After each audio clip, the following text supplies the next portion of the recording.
ふざけんなふざけんな俺の師匠を俺の先生を俺の仲間を俺の里を On va pas se mentir, ce qui est bien avec l'épisode d'aujourd'hui, c'est que ça répond à toutes les questions. Où est Garaga? Quand on va répondre au sujet et à la problématique Garaga avec son histoire passée? Quand vont mourir Kirara et Seikei? Et aujourd'hui, bah, tout le monde y passe. Hein.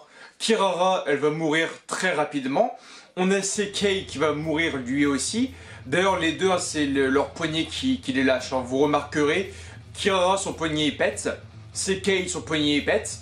Donc, les Akuta, leur faiblesse, c'est le poignet. J'avais vraiment beaucoup d'espérance sur le sujet Kirara. Quand je vois que tous les Akuta ont disparu, qu'il y a une espèce de grosse tortue de terre là qui est sortie pour attaquer Boruto et Garaga, je fais oh mon dieu. Il y avait des plans, il y avait certains axes qui étaient vraiment centrés sur le combat Gatai Momoshiki vs Sasuke, Naruto avec le Kurama Susanoo. Franchement, c'était intéressant. Mais Garaga va l'exploser en 2 secondes, le petit Rasengan dans l'œil, enfin voilà. L'épisode est assez intéressant, mais aujourd'hui j'ai également l'impression que les studios Pierrot veulent en terminer avec ce fameux épisode, ce fameux hors-série, cette fameuse disparition de Mitsuki et de Konohagakure, qui a maintenant une durée de plus de 15 épisodes si je ne me trompe pas. Alors oui, c'est un hors-série très long, très vaste. On a vu la grotte Ryuchi, on a vu Garaga, l'histoire de Garaga, Boruto qui a eu le serpent en tant qu'invocation et lui-même en tant qu'invocateur, l'histoire des artificiels, la disparition de Mitsuki, etc. Et à force de bâcler tout ça, parce qu'on va quand même pas se mentir, ces 2 derniers épisodes sont quand même beaucoup bâclés, tout va très vite d'un coup sans pour autant comprendre pourquoi, parce que ça fait quand même 15 épisodes qu'on y est et d'un coup ça accélère, tous les Akuta meurent. On a un premier combat avec Kako qui est un combat extraordinaire avec le Jinton, on a un peu de la tension. Même si tu connais la suite avec le manga papier, on a l'impression que même Boruto va finir par mourir. On se pose un tas de questions hyper importantes. Et quand on voit le combat avec Kako, on se dit putain, si l'expert ninjutsu procure de si beaux combats, ça va donner quoi par la suite avec les autres artificiels comme Seikei, Kokuyo qui était quand même le général des Akuta et Kirara. Je me posais un tas de questions, j'avais vraiment une hype totale. Kokuyo il meurt comme une merde, comme Kirara, comme Seikei. Et j'en attends pas moins de la part de Q. C'est vraiment là où c'est dommage, c'est qu'on a exploité le premier combat Kako, donc l'expert ninjutsu. Donc pourquoi je dis expert ninjutsu, c'est que si tu l'as remarqué, il y a 4 artificiels et chacun ont une branche. Kokuyo le taijutsu, Kirara le genjutsu, Kako le ninjutsu et on a Seikei qui est donc le Kekigenkai avec le Bakuton. D'ailleurs, il y a un petit truc bizarre dans la trad parce qu'on voit que Mitsuki fait du Raiton sur le Bakuton donc de Seikei, donc qui s'écroule. Il fait ouais c'est des attaques d'automne que je vais en fait stopper avec mon Raiton. Mais même si le Bakuton est une fusion de d'automne et d'autres éléments, ce n'est pas à proprement parler du d'automne. Mitsuki aurait dû dire voilà je peux stopper ton Bakuton avec mon Raiton. Mais là il parle d'automne, alors ce n'est même pas du d'automne. L'argile explosif est un Kekigenkai très rare et c'est du Bakuton, ce n'est pas du tout du d'automne. Donc ce n'est pas non plus ADN ou autre qui a fait un problème de traduction, bien loin de là, parce que même en japonais Mitsuki prononce le mot d'automne, donc il y a bien voilà, l'expression d'automne qui ressort. C'est bizarre parce que voilà, ce n'est pas du d'automne, c'est du Bakuton, c'est complètement différent. Il y a quand même ce petit clin d'œil aussi au combat d'Aidara versus Sasuke, parce que oui, lorsqu'on voit que Mitsuki bloque carrément le Bakuton avec son Raiton, on a un peu l'idée du combat d'Aidara Sasuke qui revient en tête. C'est le fameux moment où Sasuke bloquait un peu ses attaques Bakuton avec ses petites aiguilles de Raiton. Et c'était hyper intéressant. On a eu un petit clin d'œil. Après, pour moi, voilà, le retour de Mitsuki du côté des gentils, même s'il n'a donc jamais vraiment été méchant, est fait trop rapidement. Le fait qu'il arrive, qu'il fasse... à la base, je voulais vraiment voir si vous étiez dangereux pour nous. Mais, non, je comptais bel et bien vous rejoindre parce que vous n'étiez pas foncièrement méchant, mais Q a pris une mauvaise possibilité, un mauvais chemin, et donc c'est là où c'est moi qui interviens, et donc pour le supprimer, parce que oui, vous allez vous attaquer au monde de ninja, et je ne veux pas que ça arrive. Donc, Mitsuki, ok, il a prévu tout ça et tout, mais c'est beaucoup trop gros. Pourquoi avoir fait autant de bordel à Konoha? Pourquoi avoir attaqué Boruto à plusieurs reprises sans lui faire comprendre son truc? Au lieu de laisser un message comme voilà, c'est ma propre volonté, je suis ma volonté, pourquoi pas lui dire je pense avoir trouvé une future organisation terroriste entre guillemets, je vais la contrôler, la surveiller avec vous deux. Pourquoi il fait ça tout seul? Est-ce que sa volonté à lui est vraiment de faire ça tout seul? Parce que ce qu'il fait aujourd'hui, il aurait pu le faire avec Boruto et Sarada. Donc c'est vraiment con. De toute façon, maintenant, tout cela est très bientôt terminé parce que maintenant, il n'y a plus que Q. Donc Q qui est donc maintenant beaucoup plus puissant qu'avant, qui a un corps, on va dire, éternel entre guillemets, parce qu'il n'a plus ce corps faible d'artificiel, parce qu'il a donc volé le cœur du scientifique. Donc voilà, il sait qu'il lui fallait un cœur pour devenir plus puissant, pour avoir un corps parfait, et donc il a volé le cœur du scientifique.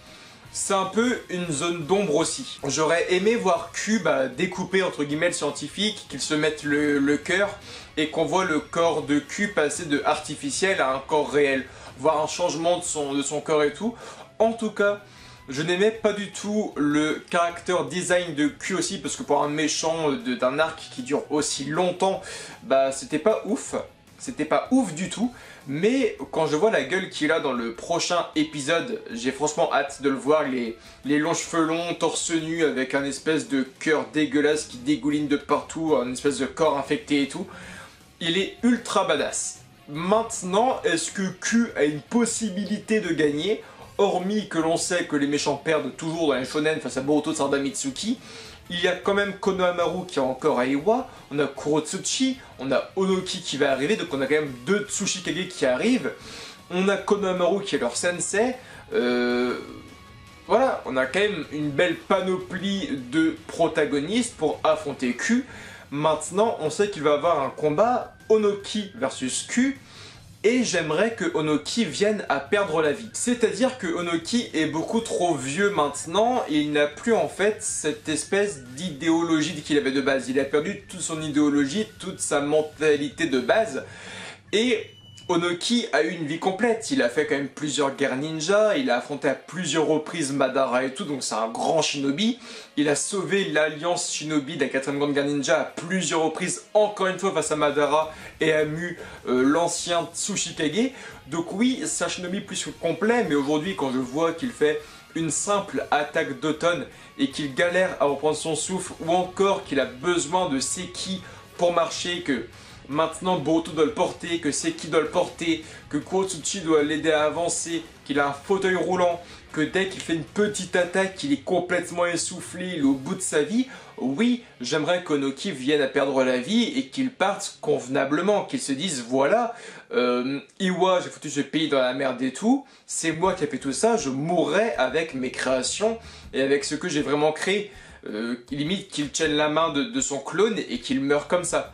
Après, est-ce que ce sera fait? Je ne sais pas. J'explique pourquoi, c'est que le manga papier, dont le tome 5 qui est sorti en France et le tome 6 au Japon, n'a jamais jusqu'à aujourd'hui parlé de la mort de Onoki. À aucun moment on te parle de la mort de Onoki, comme quoi l'ancien Tsuchikage, qui est quand même hyper important, est en fait mort. Ça n'a jamais été dit, et je pense que Onoki est quand même un personnage suffisamment important pour qu'on nous évoque un jour sa mort. Et ça n'a pas été dit dans le manga, donc est-ce qu'il mourra? Ça, je ne sais pas. Mais pour moi, ce serait quand même le meilleur moment pour Onoki pour perdre la vie. Il a foutu le village dans la merde, parce que oui, sachez aussi que Iwa va avoir des répercussions. Le village de Iwa est quasiment détruit. Le bureau de Kurotsuchi est détruit, le village est à feu et à sang, il y a plein de Junin de Konoha qui sont morts pour récupérer Mitsuki, les Akuta ont tué plein d'innocents, il y a eu des mecs qui ont fait se faire arracher des cœurs, il y a eu un gros coup d'état, Iwa était sans dessus dessous, donc c'est obligé que même Konoha demande à avoir certains déménagements, t'as compris le mot? Le truc c'est que même si on ne veut pas fabriquer un gros scénario autour de Junin inimportant, parce que oui, tous les Junin qui sont morts face à Kokuyo étaient pas importants, mais ils sont quand même morts. Tu vas pas me dire que dans une paix totale entre les 5 nations où des Junin sont morts face à Kokuyo, il n'y a aucune mère de famille et aucun enfant qui vont vouloir se venger envers Iwa. Là, il y a une sorte de haine qui va renaître. Pendant plus de 10 années, il y avait la paix qui était faite, l'alliance Shinobi entre les 5 nations. Il n'y avait plus aucun débordement, mais Iwa a refoutu la merde complètement. Et tout, parce que je pense qu'il y a bien une vingtaine, trentaine de Junin qui sont morts en mission pour Mitsuki, des Junin de Konoha qui avaient des familles, qui avaient sûrement des enfants et tout. Si on veut quand même faire un scénario un minimum intelligent, ce serait cool que Naruto soit à Konoha et qu'on ait voilà, un peu les gens de cette famille qui viennent et qui fassent voilà, oui, il y a nos maris, nos frères, nos sœurs sont morts pour une mission à Iwa. Que s'est-il passé? On demande une explication. Et que là, on a un peu, toi, entre Iwa et Konoha, des grosses tensions militaires, politiques, parce que oui, il y a quand même une paix qui était instaurée, et à cause de Onoki, Iwa est venu à tuer des ninjas de Konoha. Et même si ce n'est pas vraiment des shinobi à proprement parler de Iwa, tu comprends le truc. Parce que Naruto pourrait très bien nous dire aujourd'hui, ouais mais non, ce n'est pas les shinobi de Iwa qui ont tué vos maris et vos frères et sœurs, c'est des ennemis qu'on avait en commun. Mais les ennemis en commun étant les artificiels ont été créés par Onoki, le 3e Tsuchikage. Et à partir de là, il nous faut désormais une réponse. Iwa ne peut pas être dans le mood d'avoir tué des ninjas de Konoha en période de paix gratuitement et qu'il n'y ait aucune conséquence, même si ce ne sont pas des personnages importants.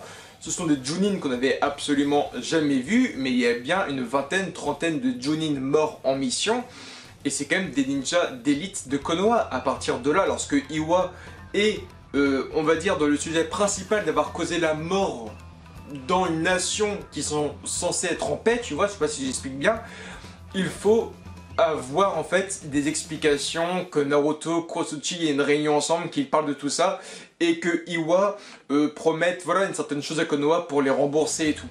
Il faut vraiment qu'il y ait une grosse explication, mais cet arc-là est allé très loin.